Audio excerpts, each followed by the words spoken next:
Hey guys, StapleGun here. Welcome back to the channel and welcome to the first Staple Speak of the entirety of Staple Week. And there are going to be quite a few more coming out on different topics for this week. But the first thing I need to get off is finally complete the second part of my How to Be a Footballer video in India. Now, side note, these are going to be the actual steps, and to get through these, you need to be pretty good. Okay? It's not like another system. It's not like just because you understand the system doesn't mean you get there. You need to be really good. You need to be really skilled. The caliber of football in India is pretty high, and it's actually higher than you think it is. And sure, we lose every single international match, but other than that, the football caliber over here, it is very high. And to get through in all these stages, you need to be good. So, without further ado, let's finally begin this second part. So, in India, the first step is to join a football academy.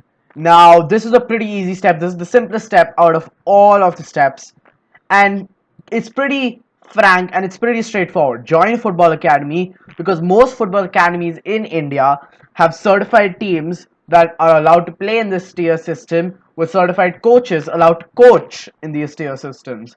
Now, personally, I have had a bit of the taste of Indian football, but my legs keep on ruining me. I could not keep on doing it. So in the end, I decided not to move on. But this is the easiest step out of the whole bunch. Just get yourself enrolled in a football academy, and then we can move on from there. So the second step is just to play. It's as simple as that. However, this is a little harder because when you get into these football academies, give your 100% every single time. Don't care about what happens. Give your 100%, whatever happens. And always say yes to opportunities to play in tournaments, because in these tournaments, you have a much better chance of getting seen, and you get involved in the football scene as well. You get involved and you start getting used to the entire environment and the entire atmosphere of the football quality that is in India.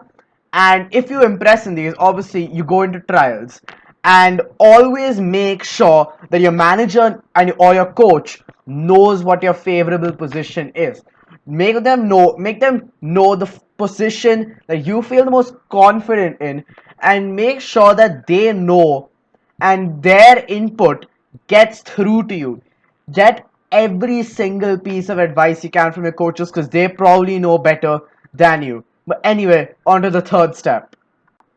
So now this third step is where the divide starts happening. It's where the good players start getting separated from the amazing players.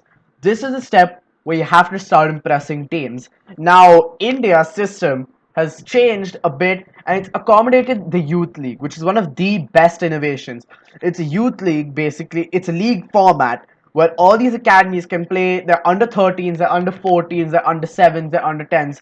All these people, and then scouts can come to these games. They can assess you, and then they can take you in for trials. Now, in these trials, this is the hard part.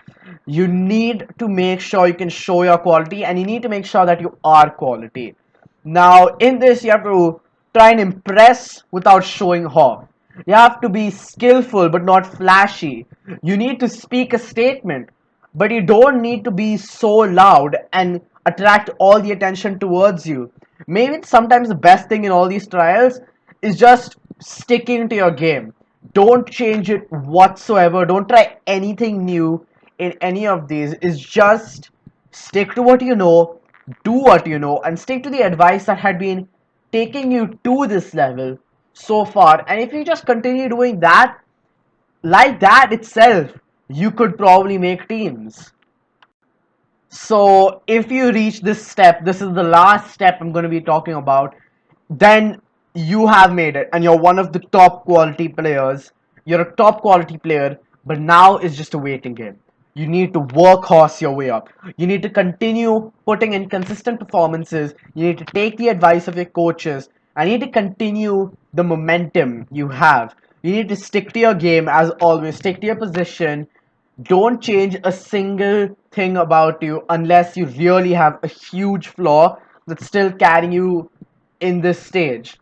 And if you continue doing this entire workhorsing and getting to this point, then eventually you will get noticed. In these smaller games, the games you think that are not going to get noticed are most of the time the games that definitely do get noticed.